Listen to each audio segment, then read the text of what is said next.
तो फाइनली ढूंढ लिया आपने। हाँ, मुझे उम्मीद थी आप ढूंढ लोगे। आज की इस वीडियो में मैं आपको बताऊंगा कक्षा 12 हिंदी नैतिक शिक्षा हरियाणा बोर्ड की किताब है आपकी, और इसका पाठ नंबर 10 आज की इस वीडियो में एक्सप्लेन होने वाला है। पाठ का नाम है शाश्वत नैतिक मूल्य। चलो शुरू करते हैं। मैं हूं अजय और आप देख रहे हैं सीसीएल क्लास। लेकिन हाँ, वीडियो स्टार्ट करने से पहले बता देता हूँ, आपको इस कंप्लीट बुक का सॉल्यूशन मिल जाएगा लिखा हुआ भी, और साथ में जो है आपको वीडियोस भी मिल रही है। प्लेलिस्ट का लिंक भी और वेबसाइट का दोनों लिंक डिस्क्रिप्शन में चेकआउट कर लेना। अब शुरू करते हैं इस चैप्टर को। पहले तो चैप्टर का नाम समझते हैं, बहुत ही प्यारा सा नाम है शाश्वत नैतिक मूल्य। शाश्वत होता है अमर, जो कभी खत्म नहीं होते, और नैतिक मूल्य समझते हो आप, है ना। तो ये वो अच्छी ज्ञान की बातें हैं जो आपके लिए, जो प्राचीन काल से चली आ रही है और आज भी हम उनको फॉलो करते हैं, और हमें आगे भी फॉलो करती रहनी चाहिए वो चीजें। वो मतलब कल्याणकारी बातें हैं वो, ठीक है। तो वही सब बातें हमें यहाँ पे इस पाठ में देखने को मिलेंगी। चलो शुरू करते हैं, देखते हैं अब क्या है इसके अंदर। नैतिकता ही धर्म की आत्मा होती है। मतलब कि जो अच्छी बात है ना, किसी भी धर्म के अंदर बुरी बातें सिखाई जा रही है, मतलब वो धर्म बर्बाद हो चुका है ना। तो नैतिकता जो है वही होती है धर्म की आत्मा। इस पर किसी धर्म विशेष का एकाधिकार नहीं होता।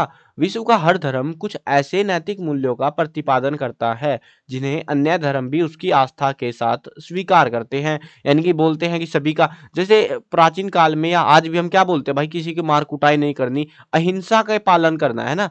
तो वो जो अहिंसा है, वो हमको हर एक, किसी धर्म में चले जाओ, हर एक धर्म में सिखाया जाएगा कि हमको अहिंसा का पालन करना है। तो ऐसा होता है जनरली कि एक चीज किसी को पसंद आ गई, बढ़िया है, तो सारे उसी को फॉलो करते हैं, सभी धर्म उसी को स्वीकार कर लेते हैं। नैतिकता वह महासागर है जहाँ भिन्न भिन्न धर्मों की नदियां आकर मिल जाती हैं। तब एक नया धर्म उत्पन्न होता है जिसे मानव धर्म कहते हैं, यानी कि जिसको हम इंसानियत कहते हैं। अगर इंसान हो तो भैया धर्म से परे निकल के तुमको इंसानियत भी देखनी होती है, तो वो इंसानियत नैतिकता ही होती है बेसिकली। अब नैतिकता तो भेदभाव निरपेक्ष है, सर्वसुलभ और सर्वाग्राह्य तथा सबको स्वीकार्य है। इसलिए यह सबकी साझी संपत्ति है, किसी का अकेले का अधिकार नहीं है। अगर कोई कॉपीराइट लेके बैठ जाए और बोले कि हाँ मैंने बोला था भैया हिंसा नहीं करनी, तुम कहाँ से बोलने लग गए, हम तुम्हारे ऊपर केस करते हैं, तो ऐसा नहीं कर सकते ना। तो ये सबकी संपत्ति है ये। नैतिकता पर सभी धर्मों का उतना ही अधिकार है जितना माँ की ममता पर उसके प्रत्येक बच्चे का हुआ करता है। नैतिक मूल्य, यहाँ पे पढ़ूं और आम लगा सकते हैं, अच्छा रहेगा। नैतिक मूल्य कई सद्गुणों के माध्यम से अर्जित होते हैं।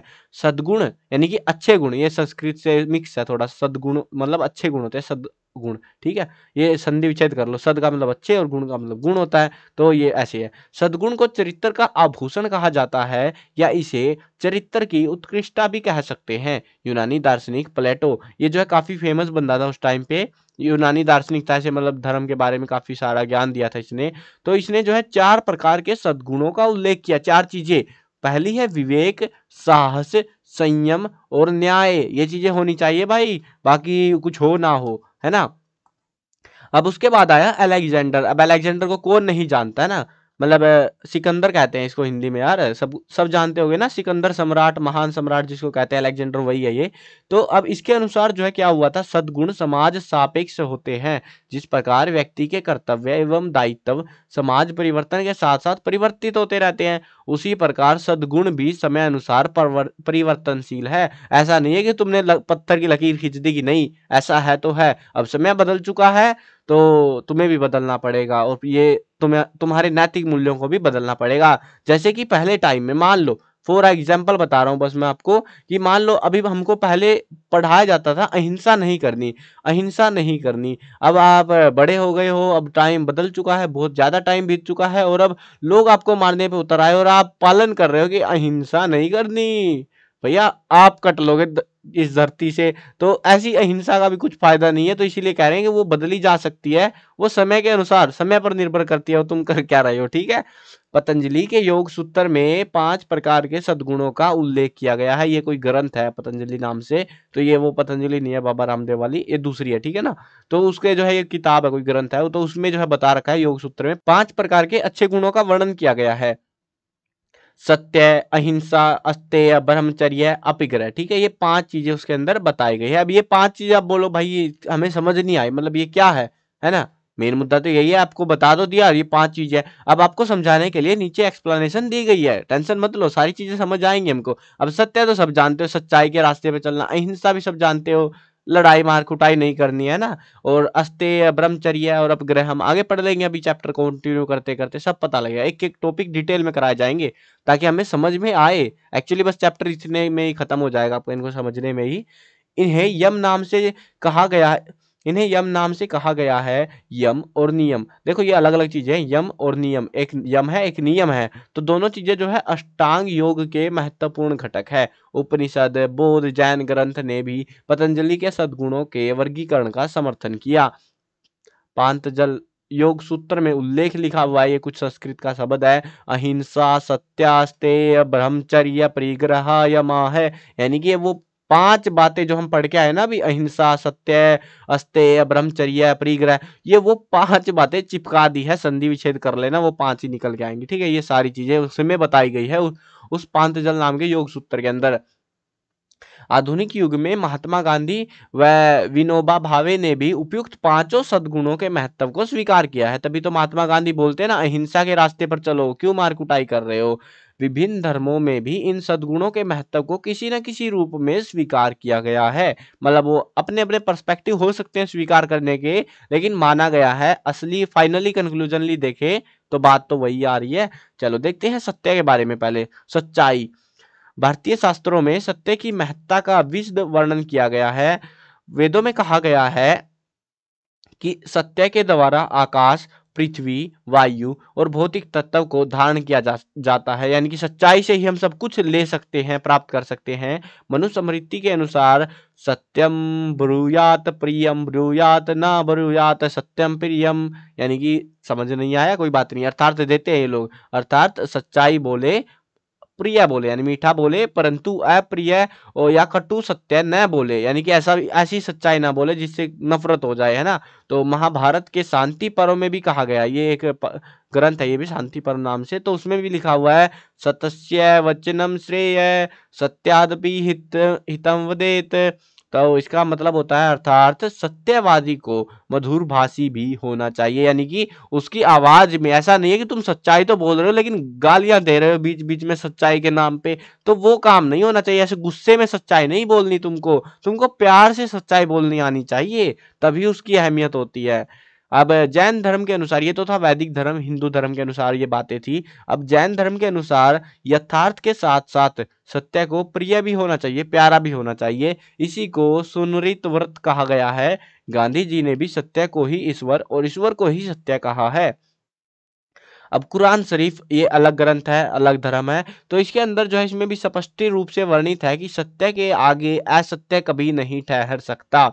तो ये जो है ना, ये पूछे जा सकते हैं कि जैन धर्म में क्या कहा गया है सत्य के बारे में, कुरान शरीफ में क्या वर्णन किया गया है, ईसा मसीह में ने क्या बताया इसके बारे में। तो ये अलग अलग धर्मों का पर्सपेक्टिव बता रहे हैं कि सब लोग कह रहे हैं, कंक्लूजन तो वही है कि तुम्हें सच्चाई बोलनी है और प्यार से बोलनी है। तो अभी तक वही समझ में आया ना हमको। तो ईसा मसीह ने बार बार कहा है, जिस व्यक्ति का मन एक बच्चे की तरह निश्चल, सत्यनिष्ठ और पवित्र हो, वही ईश्वर की कृपा का वास्तविक अधिकारी होता है। उसी को कृपा मिलेगी जिसका मन निश्चल, यानी कि जो साफ हो मन से, और वो साफ तभी होगा जब वो सच्चाई बोलेगा। घुमा दी बात को, लेकिन कोई बात नहीं, ठीक है। महात्मा बुद्ध ने भी सत्य के महत्व को स्वीकार करते हुए अपने शिष्यों से मध्य मार्ग पर चलने के लिए कहा। अब ये मध्य मार्ग क्या होता है सब नहीं पता क्या तुमको, याद नहीं आ रहा? अरे पीछे महात्मा बुद्ध वाला चैप्टर था यार, 8th चैप्टर था शायद से, उसमें पढ़ाया था मैंने मध्य मार्ग क्या है, क्वेश्चन आंसर में भी पूछा गया मध्य मार्ग क्या है। नहीं पढ़ के आए तो भाई पढ़ के आ जाना, ठीक है।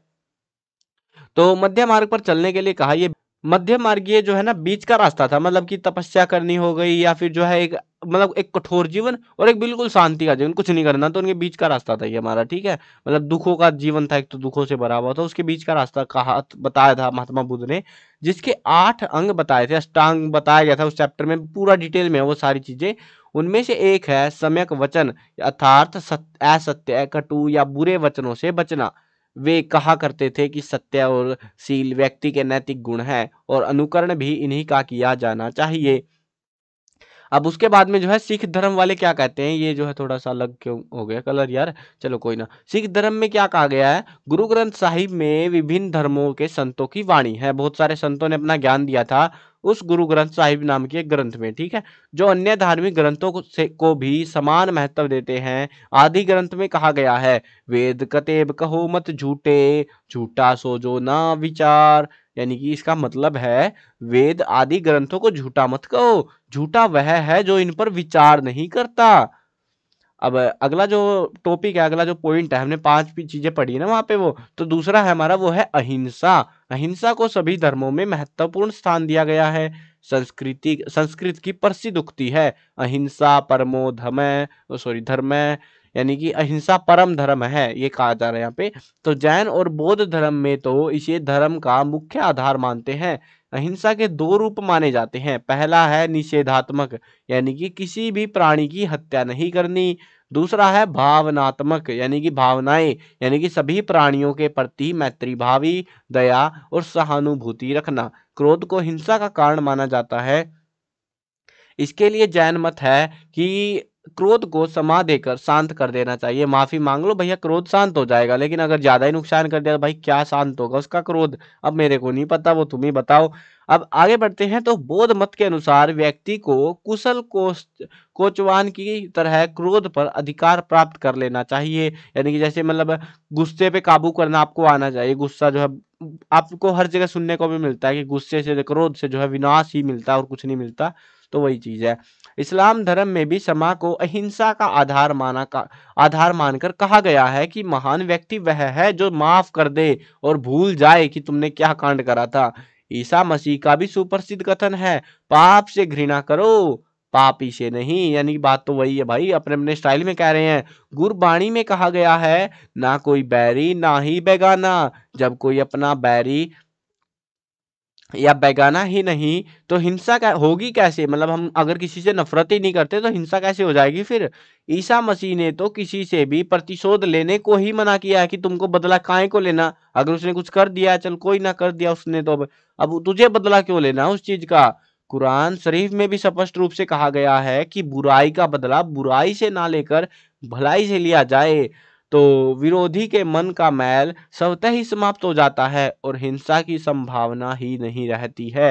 यानी कि थोड़ा सा वियर्ड लगता है भाई मेरे को भी, अगर कोई ज्यादा ही तंग कर रहा है और आप प्यार से समझाने की कोशिश कर रहे हो, समझाओ समझाओ, क्रोध को शांत रखो, लेकिन एक टाइम पे आके वो भैया आउट ऑफ कंट्रोल हो ही जाता है ना।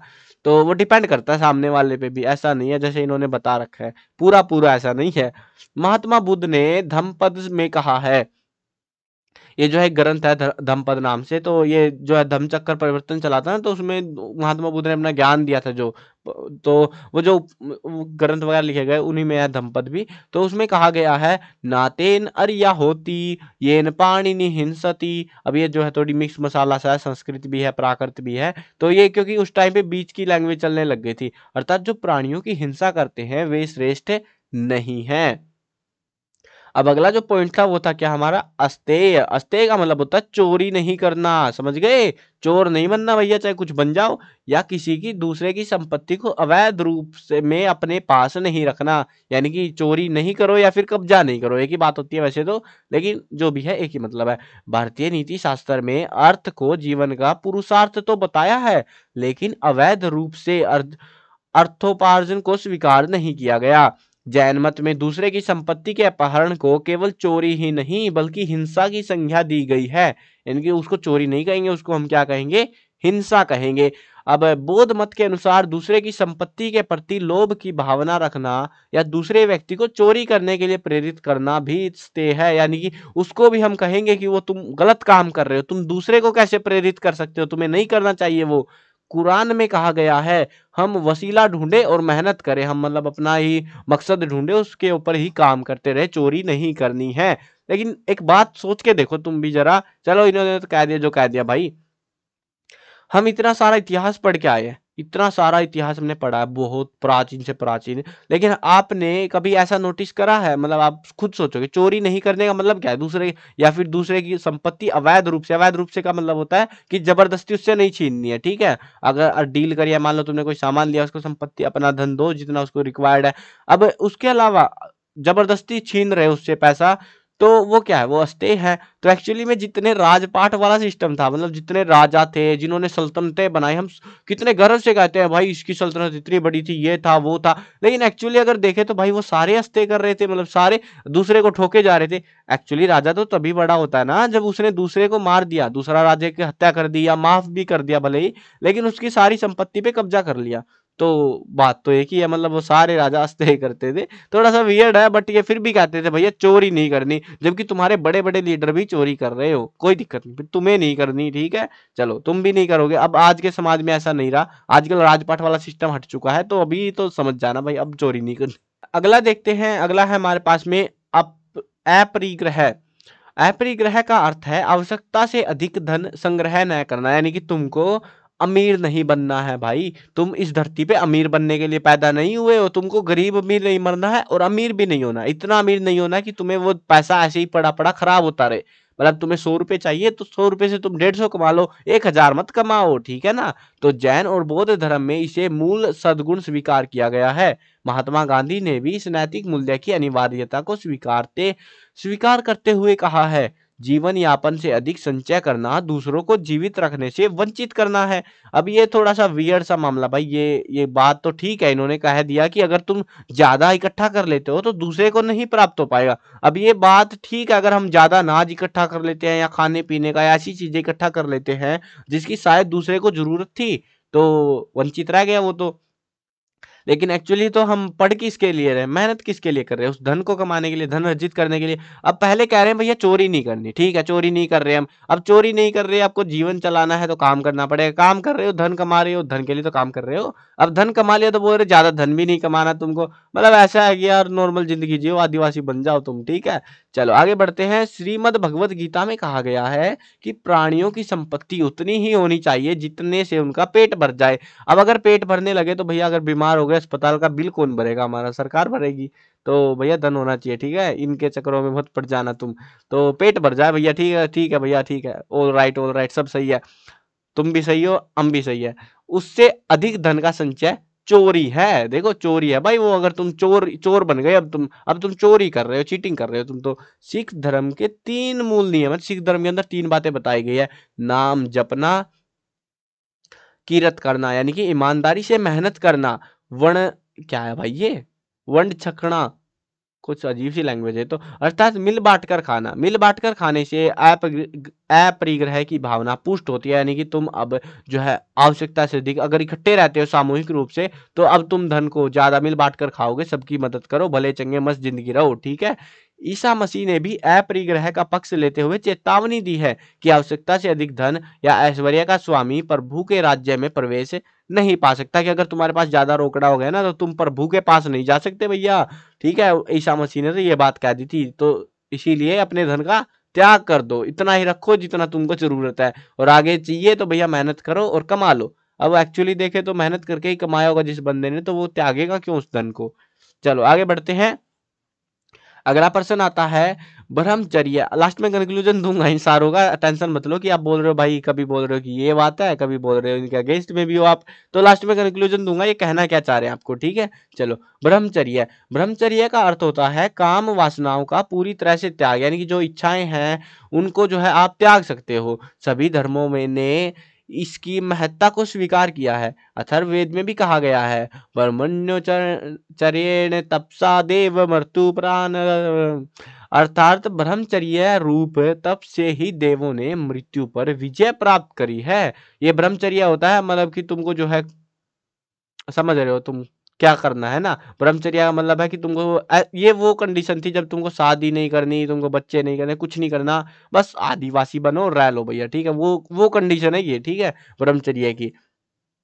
एक्सट्रीम कंडीशन बता रहा हूं मैं तुमको, अब सिंपल कंडीशन तुम समझदार हो, तुम समझ सकते हो। अब जैन धर्म में ब्रह्मचर्य का पालन मन वचन और कर्म से करने पर बल दिया गया है। सूत्र कृतांग में भी कहा गया है, तवेसु वा उत्तम मंगेचरम, क्या लिखा हुआ है ये, अर्थात तपो से सर्वोत्तम तप है ब्रह्मचर्य, यानी कि तुमको जो है ब्रह्मचर्य का पालन करना चाहिए। महात्मा गांधी ने भी आत्म संयम को ही ब्रह्मचर्य कहा है। अब हर व्यक्ति के पर्सपेक्टिव में ब्रह्मचर्य अलग अलग हो सकता है, तुम्हारी काम वासना हो सकता है, या फिर तुम्हारा जो है अलग तरीके से। लेकिन महात्मा गांधी ने कहा है आत्म संयम, अपने ऊपर, अपनी इच्छाओं पे, अपनी इंद्रियों पे कंट्रोल कर लो, वही तुम्हारे लिए ब्रह्मचर्य है।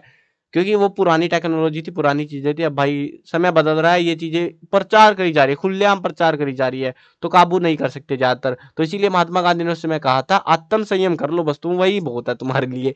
विद्यार्थी के लिए तो ब्रह्मचर्य अति आवश्यक है, तुमको तो ब्रह्मचर्य करना ही पड़ेगा, तुम तो बच्चे हो। इसके बिना विद्याभ्यास संभव ही नहीं है, क्योंकि तुम्हारा सारा ध्यान तो वहीं रहेगा। तो इसीलिए तुमको विद्याभ्यास नहीं कर सकते अच्छे से, इसीलिए विद्यार्थी को ब्रह्मचर्य कहा जाता है, ब्रह्मचारी कहा जाता है। और विद्या प्राप्त करने की अवधि को ब्रह्मचर्य आश्रम नाम से जाना जाता है। बुद्ध धर्म में भी ब्रह्मचर्य के महत्व को स्वीकारा है कि हाँ तुम इम्पोर्टेंट है ये चीज भी। अब उपयुक्त सभी गुण मिलकर धर्म का स्वरूप बनाते हैं, इसीलिए मनु ने धर्म के लक्षण बताते हुए लिखा है। क्या लिखा है मनु ने? तो इसमें लिखा हुआ है धृति समा दमोस्तेयम, शौचमिंद्रिय निग्रह, धीविद्या सत्यम क्रोधो दस्कम धर्म लक्षणम। तो ये जो है इनका इन्होंने भावार्थ, ये जो है इन्होंने भाव दे रखा है यहाँ पे हमको, मतलब एक एक शब्द, ये जो चीजें है ना, ये अब आप सोचो भाई ये क्या, मतलब ऐसे ब्रैकेट ब्रैकेट ब्रैकेट कर रखे हैं इसमें।